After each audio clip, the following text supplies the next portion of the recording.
Here we go. Money Talk. Hello and welcome to the Financial Fitness Bunny Podcast, your number one stop shop to all things money management. My name, of course, is Nicolette Mashila. I am your host. I'm also known as the Financial Bunny, and I'm here to sprinkle lipstick on this money pig. This week's book is called Impact in Investing by Anthony Levine and Jade Emerson.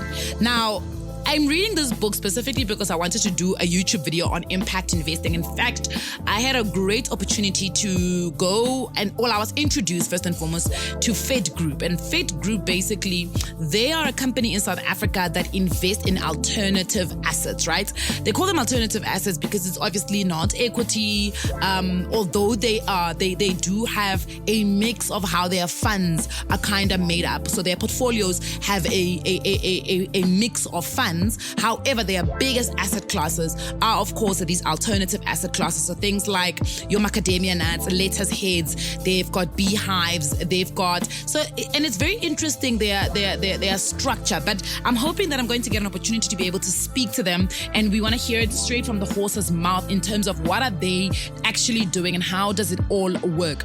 But the reason why I'm reading this book also specifically is because I've gone to a lot of conferences where this ESG term keeps getting thrown around. Now, if you think of ESG, it stands for environmental, social, and I think it is governance at the end. Yeah. And basically there are ESG performance indicators that institutions are supposed to reach, right? But what's happening is that a lot of people are greenwashing most of their so-called initiatives, and they're making it look like they are being responsible social citizens. They're making themselves look like they are, putting together funds that are taking care essentially of the planet. And the nice thing that I like about this Fed Group company is that they focus on 3 P's. They say people, planet, profit. And it's very important for me to stress this out because the majority of some of the stuff that gets spoken about is the fact that ESG compliant funds don't necessarily put returns as a priority. So if you're compromising on if you're putting together an ESG compliant fund, you're basically compromising on the return that you're going to have for your client, which these guys are saying not really. There's a way around it for you to still be able to have an impact, in terms of the funds that you're putting together and still be able to deliver the profits that your clients are therefore looking for. And I like this because Anthony Levine and Jade Emerson say impact investing marks a transition in how we think about capital as a proactive, positive change agent. And I want to use that to go straight into today's episode of Yes, Money Does Matter, because I want to talk about something that I had mentioned in the previous episode, and it's that we need to invest in the social impact that we've got in our country. So if you were to look at putting together, for instance, a guideline for ESG compliant funds in South Africa, what areas would you be looking specifically at in terms of funds need to actually invest in these kind of things?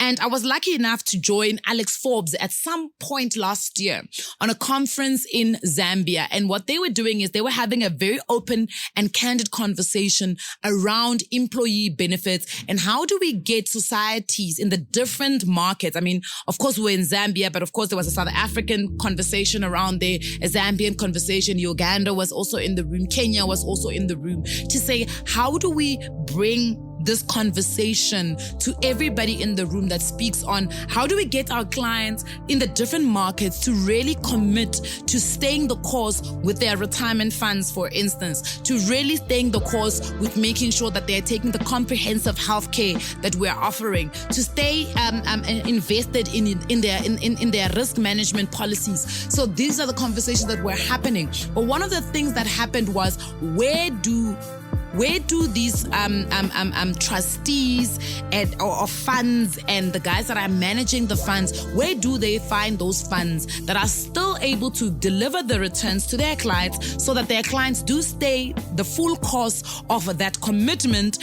versus also being compliant to ESG, if you understand what I'm talking about. So one of the biggest things was, why don't these funds invest, for instance, in infrastructure in the different countries? Let's look at South Africa, for instance. South Africa's got a huge energy crisis. Look, we now have a minister of electricity, and we're hoping that, there's going to be some sort of intervention to be able to stabilize electrical supply in South Africa, or electricity supply in South Africa, rather. But the reality is that energy crisis is not going anywhere. But we also have deteriorating infrastructure in South Africa. We also have an issue of high unemployment in South Africa. We also have a big issue of gender-based violence in South Africa. And we've got a huge problem of increasing crime in South Africa. I mean, I'm actually so baffled when I see social media videos of people just walking up to people and shooting them in the face. We saw one of our artists get shot on a popular street in a popular city. The other week, we just saw another gentleman who was sitting at a car wash, and there was literally an assassination. The gentleman with his son who was blowing open that government scandal, we saw him get shot. So there's quite a number of things that are happening in this country that are actually quite shocking, that one, are going to really discourage FDI. We know they're going to discourage FDI. So that means that we're going to have to, at some point, build South Africa from within. We need to make sure that funds are investing in impactful spaces in our country. And those spaces are going to contribute to the economic growth of this country. Infrastructure, issues of unemployment, the energy crisis, crime rates in this country. We need to make sure that the funds are doing so. But how do we then stabilize those exact areas to make sure that as a fund manager, you don't feel like you are investing in something that is not going to be able to deliver the proposed profits for your clients? And that's the conversation I speak about. And again, going back to Fed Group, they are, and I loved this quotation. And he said, the one of the guys who heads up their investing said, when the markets react to what a president says, we went and did a little study. We went to our macadamia farms and we asked the trees, when you heard the president say this, what happened? The tree doesn't respond because the tree could not be bothered with what the president says. The tree is still going to grow. Whether the sun comes out, the tree is going to grow. If it rains, the tree is going to grow. And I absolutely loved that because I was like, this is so amazing. But we had actually gathered at one of their impact farms. They've got a lettuce farm up that side by Centuria, Pretoria. And basically what they're doing at this lettuce farm, they've helped this owner of the farm scale up. So they've put in some of the most advanced technological interventions in that farm to be able to make sure that the farm scales, but the farm is also productive. Then what they've done is they've gone and put in solar panels to be able to generate electricity for the actual farm. But also in that, they've allowed the farm to be able to go out there and become profitable by making sure that they are putting them in the right networks to be able to become suppliers. Then they come and create a space where ordinary retail investors are able to invest in this lettuce farm.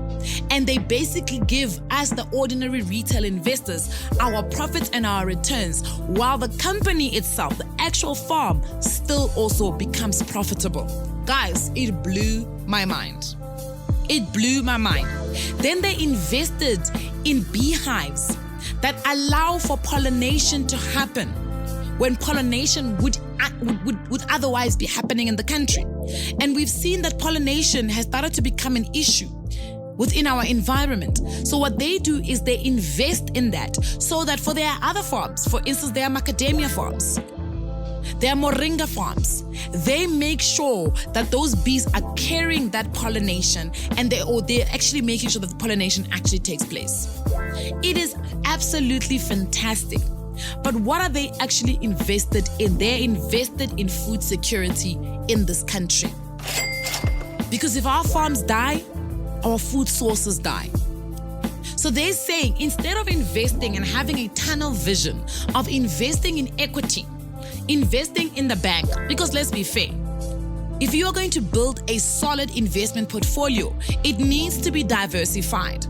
But how can you truly diversify if you have a tunnel vision of equity and you're saying, no, as Andy Hart loves to say on his podcast, we're investing in the best businesses of this world, the best companies of this world, and that is basically investing in equity. And you can diversify in equity because you can invest in the banking sector, you can invest in the tech sector, you can invest in the food sector, you can invest in different sectors, but these are all still just equity. And most equity in different industries will react to similar market conditions.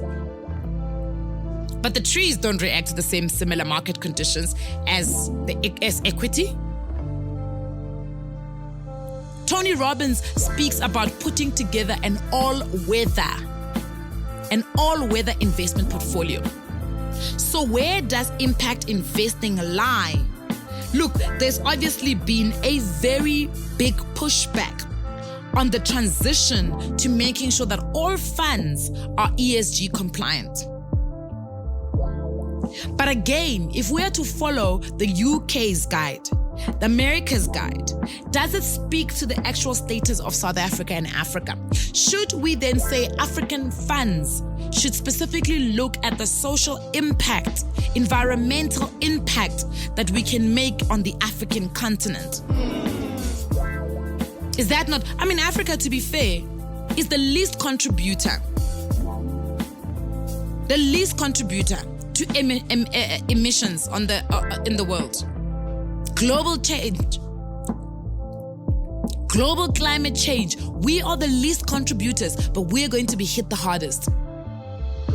Africa is going to be hit the hardest. So then should Africa be focusing its efforts in making sure that the investment houses in Africa, the investment funds in Africa are focusing on areas that Africans can derive greater value from?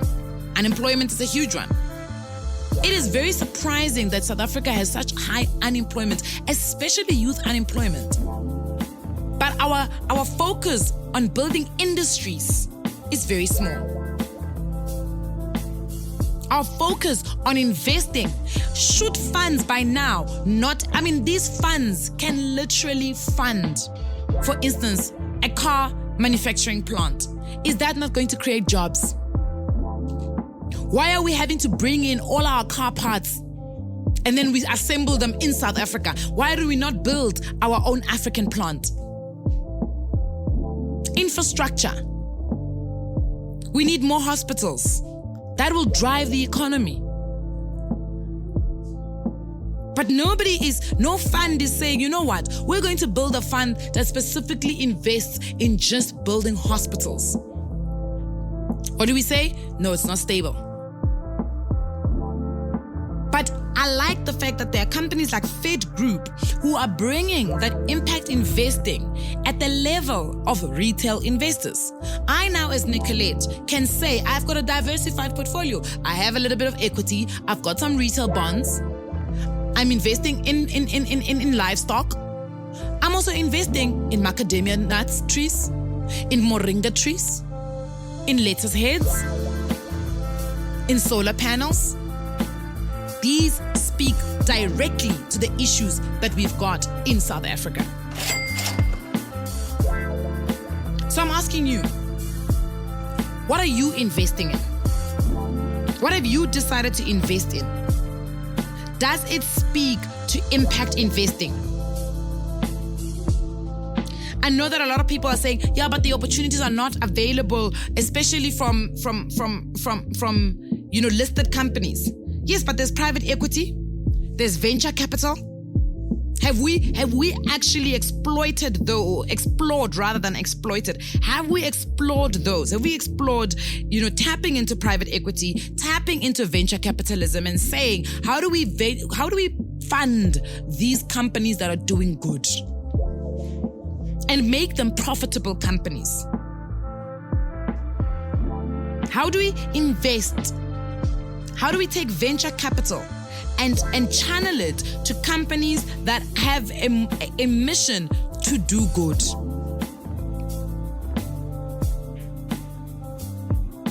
Today, we know that impact investing is being applied across asset classes, some of it reaching institutional scale and delivering institutional results.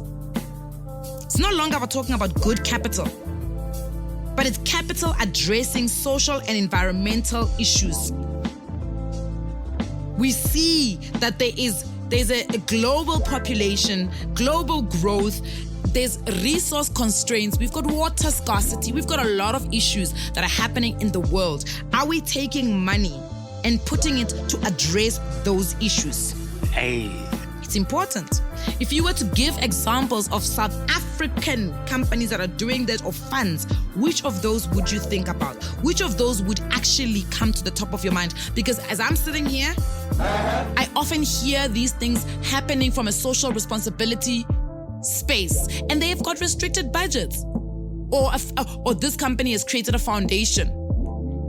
And these are sometimes financial institutions. Why don't they just channel some of their funds into these companies? And let it be about profits also. Let it be about real profits, but also putting the people and the planet in high priority of how we invest in this country or on this African continent. I'm going to leave it at that. It's a reminder again to say, yes, money does matter. So where you do put your money, it does matter. Are you putting your money in a space where it's going to channel proactive, positive change? Please do remember that none of our podcasts constitute as financial advice. If you are, however, looking for financial advice, I'd really say please speak to somebody that is, of course, registered and is qualified with the FSCA to give financial advice. I'll see you guys on the next one.